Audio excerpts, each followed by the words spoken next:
beautiful, long, lush hair, you know. It's all wrapped up in the turban. They do this because it gives them strength and manliness, like with, you know, the great Jewish, you know, warrior who didn't want to have his hair cut. And also American Indians don't like cutting their hair. So the Sikhs, they began as a school of students. The word Sikh means student. And they were trying to combine Islam with Hinduism, which is a hell of a big ask if you think about it. And even now, the Hindus and the Muslims are still having trouble getting on.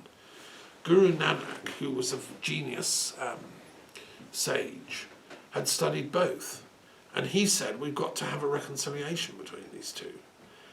You know, and God is surely bigger than labels.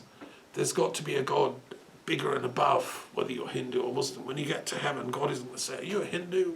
Well, you can come in. Are you a Muslim? Well, you can't come in. No. It's what you've done in your life. Are you pious? Are you wise? Are you kind? Do you keep your word? Are you truthful? All that stuff. Anyway, he wrote his teachings in this beautiful poetic style, which was compiled by his successor gurus. There were 10 of them. And it's called the Adi Granth. I have a copy. It's a huge book, bigger than the Bible, actually, to which was added hymns by later gurus. And it's very inspired. You know, when you listen to it, again, I've been using the talking book. It's about 70 hours of pure bliss, really, listening to it. So that's philosophical Sikhism.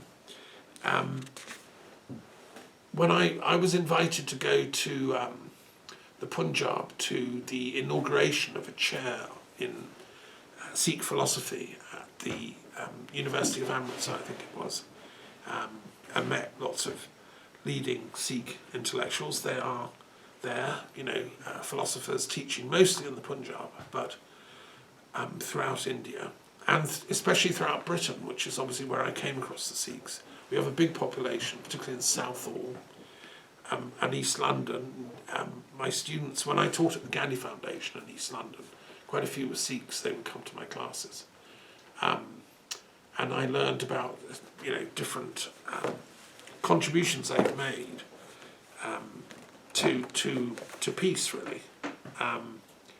It's interesting stuff, and a lot of them liked Gandhi. They supported Indian independence, but actually Guru Nanak was connected also with Pakistan, and our friend has created this tourist trail for Sikhs to visit Pakistan, go to the sites where they came from originally, because it's the Sikh Punjab straddles the border between Pakistan and India. Kashmir freedom.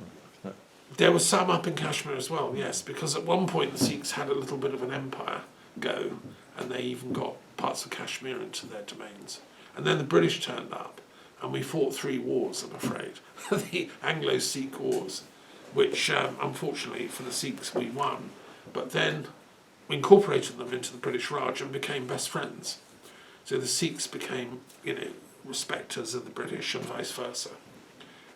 And many came to Britain and settled. So they're amazing people. But the work is not finished. You know, Guru Nanak is dead, the 10 gurus have gone, their text remains. But we still have got these conflicts and wars between Muslims and Hindus. We've got Modi, a Hindu extremist, importing Israeli equipment to spy on and kill, actually, Muslims up in Kashmir.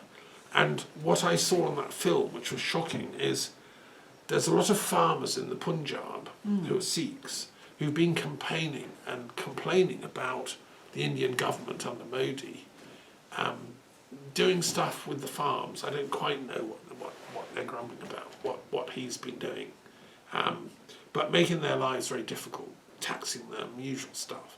So they started campaigning and demonstrating in the streets and the fields, country roads, and Modi sent drones made in Israel to spy on them, and even then sent tear gas and bombing them. These are just Sikh peasant farmers doing their thing, and the right to protest. Well, apparently that's not allowed in Modi's India. So So I think I'm with the Sikhs, on this one. I think we need to remember them, and every Hindu and every Muslim in India should read the Sikh scriptures and realise that they also belong to them. This is part of the India's cultural heritage for all mankind, as my friend Sam Petroda points out. So that's the Sikhs. Yes, excellent. And then the last one we had was the New Age, right? That was our Swedish-Canadian friend chose. This is a really interesting one as well, number 110. And it's a.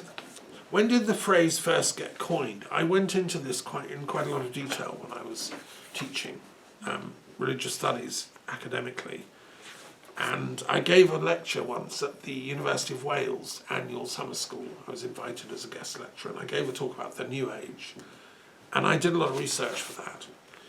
In fact, the term first appears in the writings of St. John, who talks about a new age will come. He thought Christianity was the new age, right? The new eon, I think, is the phrase.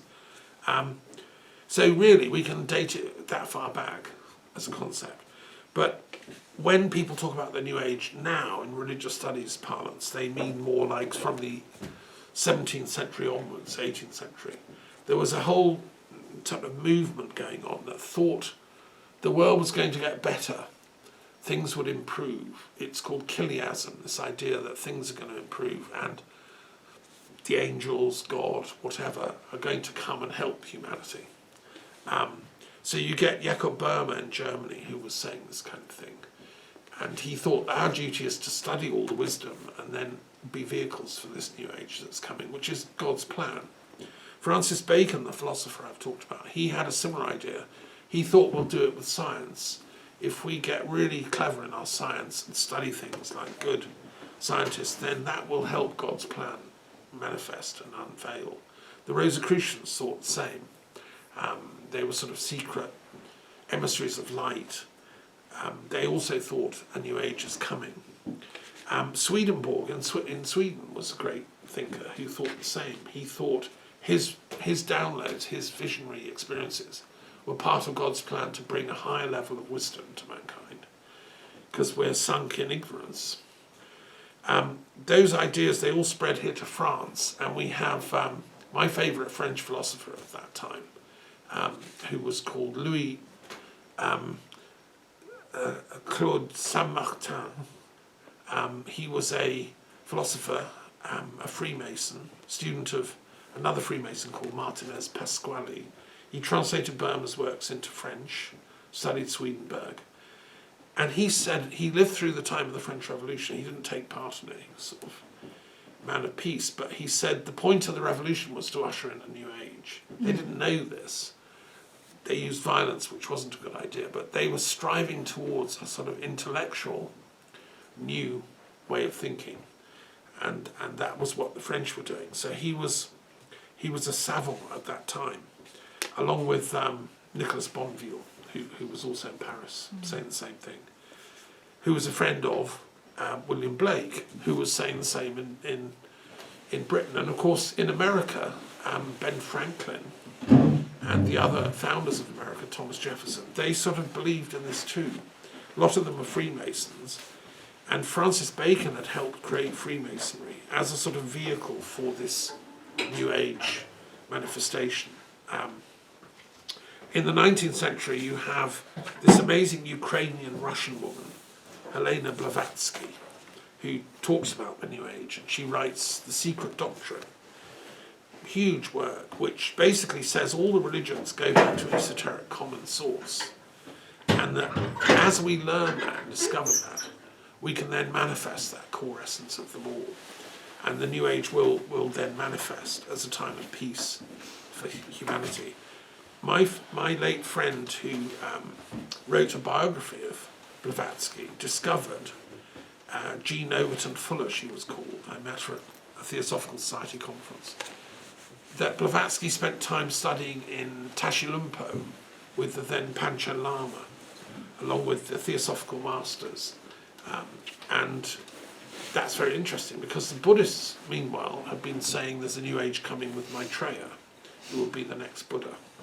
Gautama Buddha, he's been and gone, we love him, thank you for your teachings. We need a new battery upload from Maitreya, who will teach love and compassion. And will sort of complement what Buddha said. Rudolf Steiner said something similar in Germany and Austria.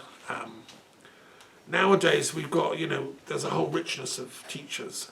Fritjof Capra, Rupert Sheldrake, Ryan Eisler, James Lovelock counts. So we've got this whole sort of new age bubbling away. Nicholas Roerich, Berdyaev and Gurdjieff. These are all contributors to the new age thinking.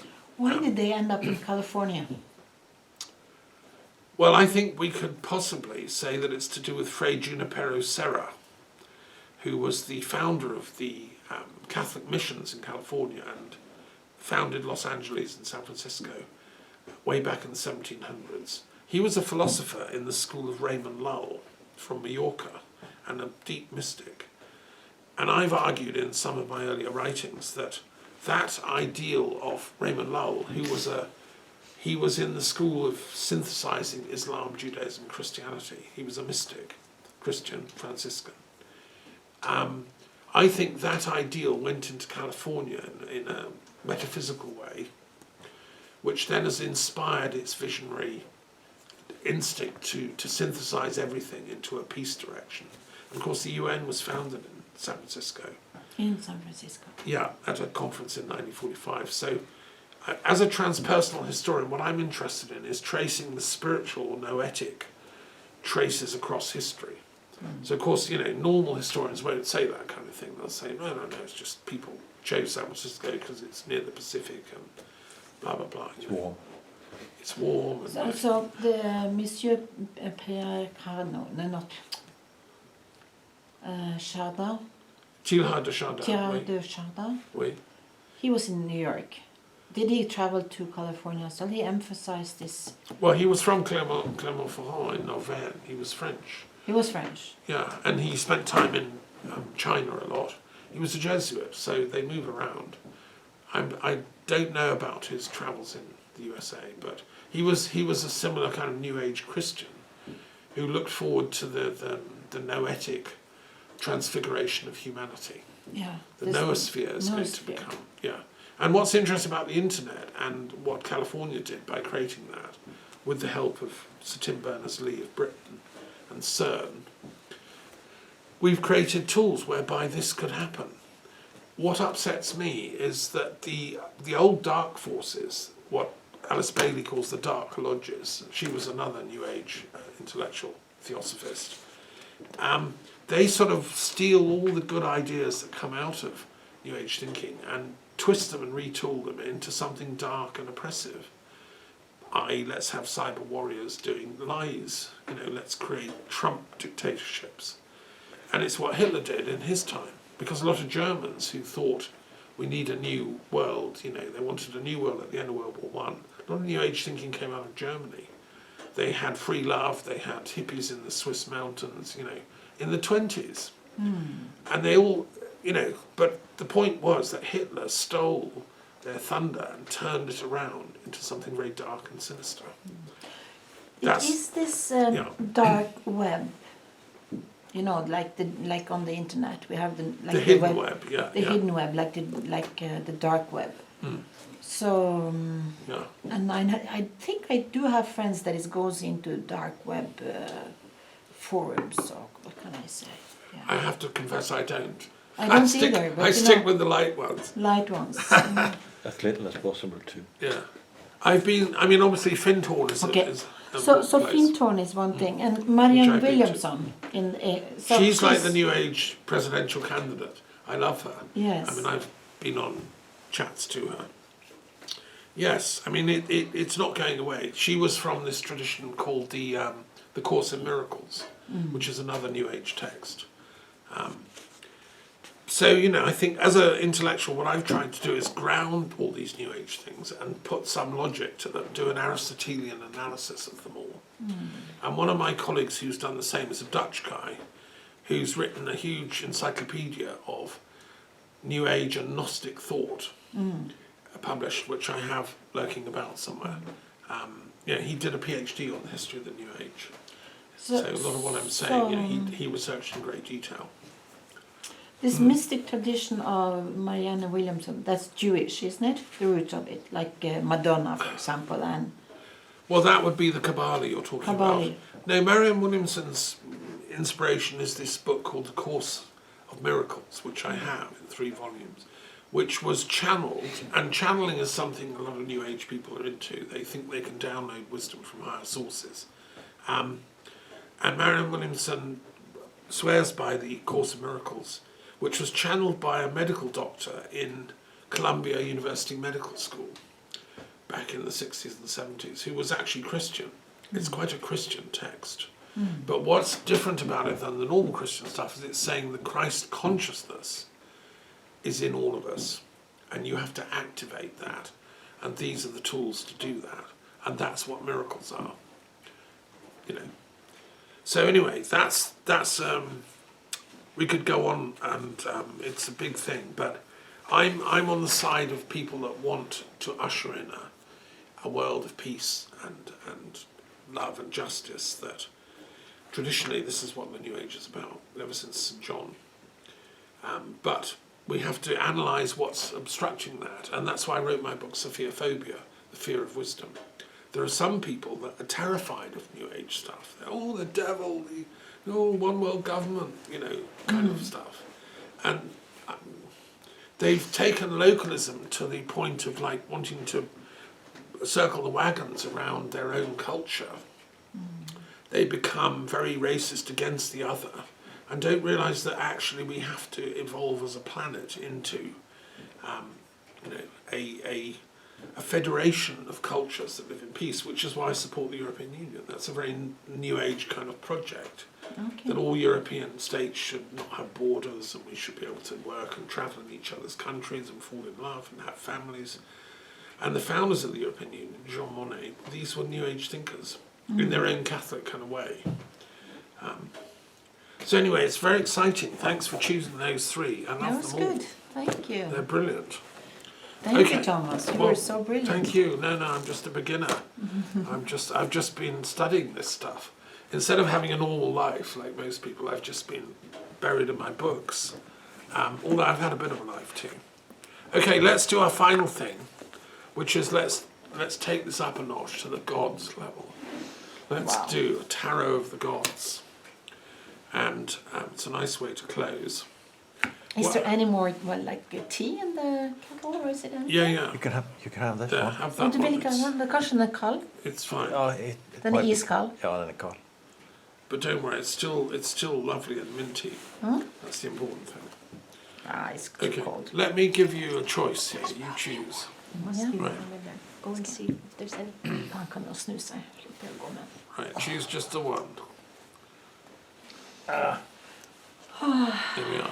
I've been drilling concrete and stones today, so Oh, my have you? fingers are very dry. Okay. Right. Okay, now you. Okay. Good, well done. Right. And. Right. That's, Okay. Is there some left? Jolly good. but make sure for you. Thanks. Right, Ingametta, now you choose. I Your think I'm tarot going to of end up with a gods. feminine god. Does that see? The goddess. There are queens in this pack. There are queens? Yeah, there are queens in the Where is the tarot. queen? Yeah. Ah, no, you've got. It is feminine, but you've got an interesting one there. We'll come back to that. What is it? Yes. Right, what have you got, sir? I got Nebo again. Okay, well, there we are. We love him. He came last week, didn't he? Last week or the week before? Yeah, last yeah. week. Nebo, I think was last week. He's the Sumerian god of wisdom and teaching and education. So kind of what we're doing is very Naboistic. And so my reading of this, he's definitely on Aristotle's side. He's saying, yes, scholarship. Let's get these Islamic, Jewish and Christian intellectuals, philosophers, to come together and study each other's commentaries on Aristotle. You know, maybe we can learn something from each other. I mean, it's a call that I'm putting out. You know, come to Patet, join the philosophy club, and let's bring these great intellectuals together in the guise of Nebo, who is the god of learning. We're all beginners, so when I say I'm a beginner, I mean literally I'm a beginner compared to what there is to be known. I'm just starting out. As Newton said, you know, throwing pebbles into the ocean. I am an old ager, not new ager. So anyway, we love Nebo, and he had a beautiful wife, by the way, called Tashmetu, who was quiet, because of course Nebo was always giving lectures, a bit like me, and his wife used to just sort of like be silent, but she was the Shakti, the energy behind Nebo.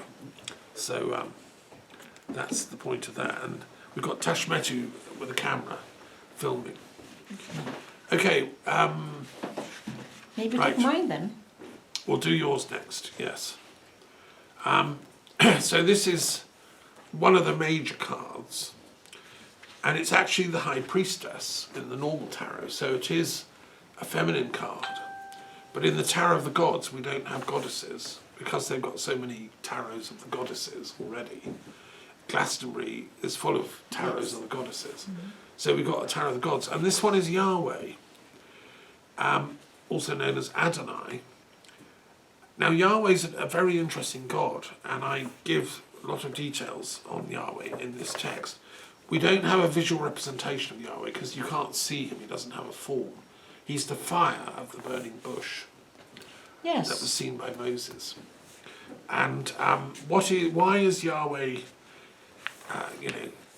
where does the name come from? There's two possible theories, or several theories. The one I tend to go with, and what I explain in the book, is that Moses was an initiate of the Egyptian inner circles of the aristocratic religious knowledge he was taught.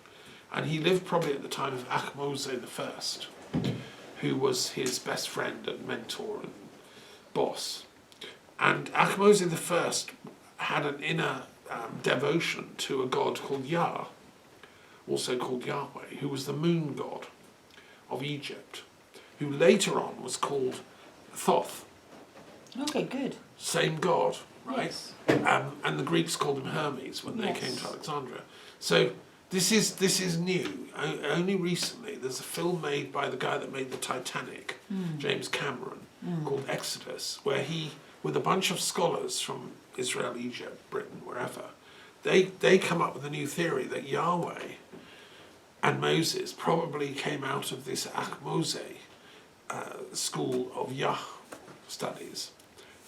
And when Moses left Egypt with his rebels and, Hyksos people, in about 1500 BC, he brought with him the secret teachings of the innermost Egyptian wisdom. Yes.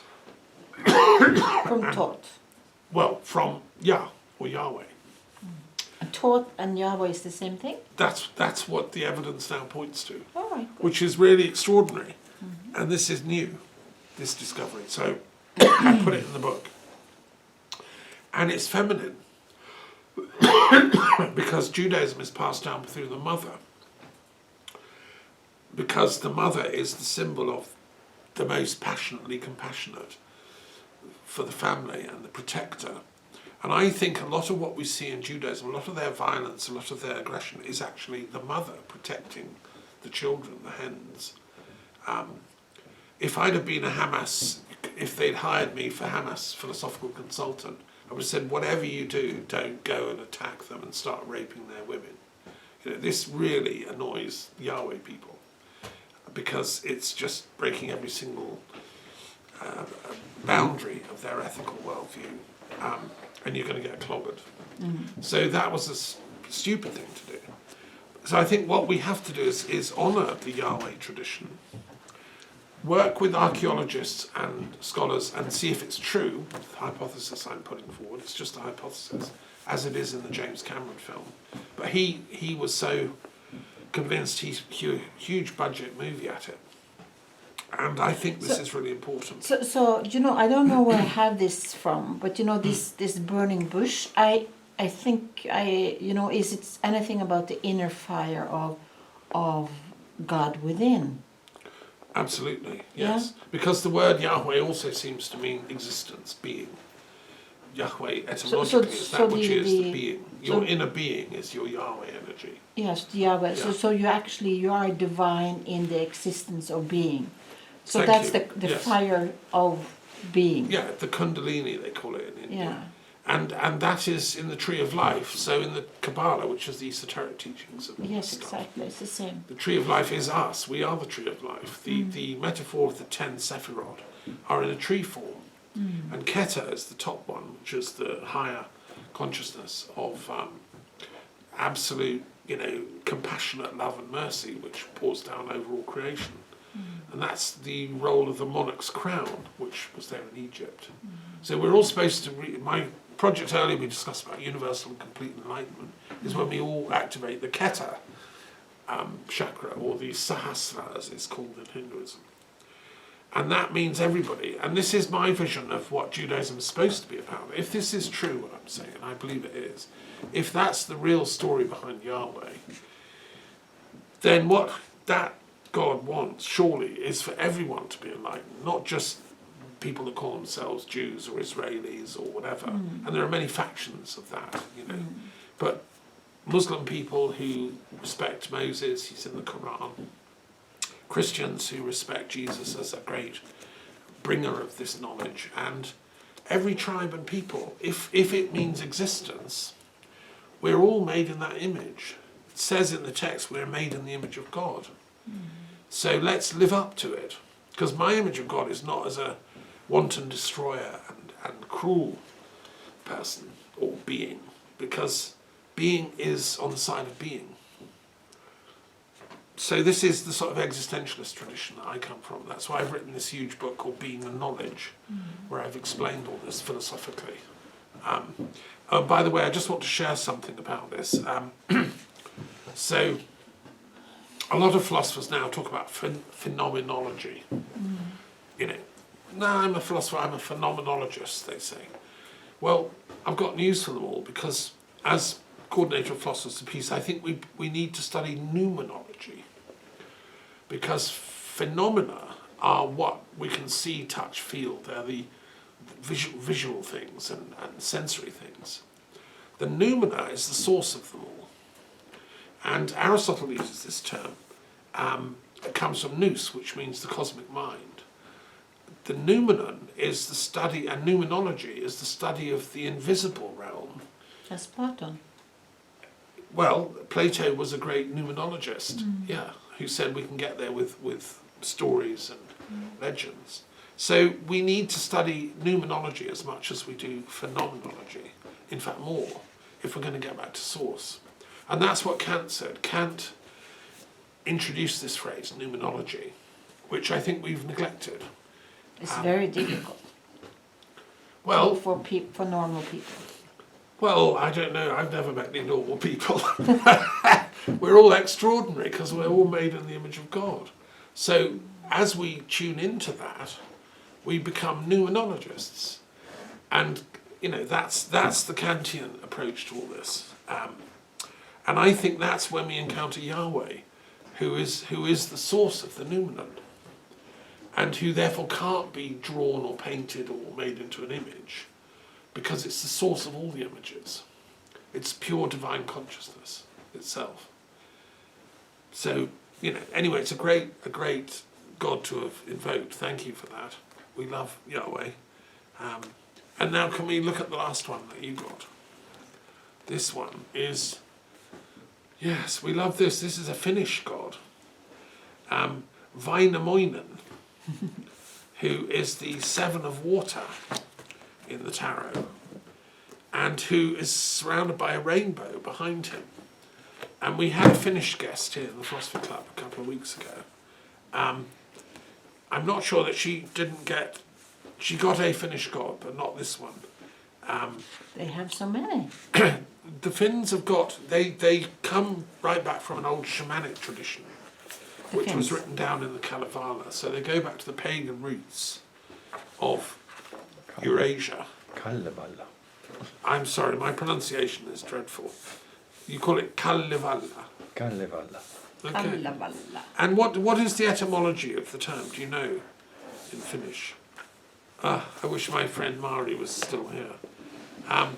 But anyway, this god, Vainamoinen, is like the sage of the gods for the Finnish people. He plays this instrument. Do which they you can still know see here. this? Yeah, this is known. Do they still know this in Finland? Well, the lady that was sitting on your chair a few Yeah. weeks ago was a devotee of the Finnish ancient gods, and she studied it, and they all, you know, her circle of pagans in Finland, they're all still honouring and practicing this. Vainamoinen has a magical voice. He sings, and he can create through music what he wants to come into being. Wow. So by using music and chant and song and poetry, he's called the god of chants, poetry and song. So he's like the bard of the gods. And he's the central figure at the birth of the world. In the Kalevala, he is born in the creation story in the very beginning. When there's only primal waters and sky, and he eventually is born from an egg, and he's been he's a central figure in the Kalevala. So I think this is a good thing to have got for the Delphic Academy work, for the work of the arts, for how poets can re-enchant the world. We use chanting, but it's the same root as the word enchantment or enchanting. We have to sing new poems to enchant the world into peace. As Homer did in the Odyssey, it's a peace poem, the Odyssey. And when I went to Troy, actually, going back to Gladstone, who knew the chap that discovered it, I sat on the ruins of Troy and thought, it's time to tell a new poem about this war. We've got to tell a story about how Troy never fell. The Greeks went home. They didn't conquer it. The dynasty ruling in Troy is still descended from Paris and Helen. They still worship Venus, the goddess of love. So I had this vision come to me that we poets can create a different kind of reality. And we, instead of telling the stories of the great wars and victories, we should tell the stories of reconciliations, healings, love affairs. You know, because that was a great love affair between Helen and Paris. And it shouldn't have ended in mass slaughter. So in my alternative reality poem, which I wrote, actually Homer lied. The Trojans outlasted the Greeks and the Greeks went home. But then I had another vision, which is a very sort of Vainamoinen vision. Why don't we organise a conference for peace at Troy and invite all the Asian nations and all the European nations, i.e. West and East, to send a representative and bury the hatchet of East versus West. It's Which is true, what- I'm confused about that. Up and down and... Yeah, I mean, like, that's what this Ukraine thing is about. East, well, Russians, we like the East, we don't like those useless Europeans, those Westerners. We're going to smash Ukraine. So, okay, and then the West is fighting back back. to So the a peace bards. conference in Troy. Back to the bards. Okay, yeah. The Finnish bards. Yes. What has this to do with Shakespeare? Well, he was the bard of Britain. Okay. And I asked my Finnish poet when she was here, she's like a bard of Finland. I asked who were the great poets of Finland. I wrote the lists down. I mean, Shakespeare's the great bard of Britain, one of, but probably one of the best. And there is a tradition, going back to Robert Graves' book, The White Goddess, that to be a poet or a bard in Britain, you had to study the work of the goddess. And they were initiates of an ancient druidical lodge or school.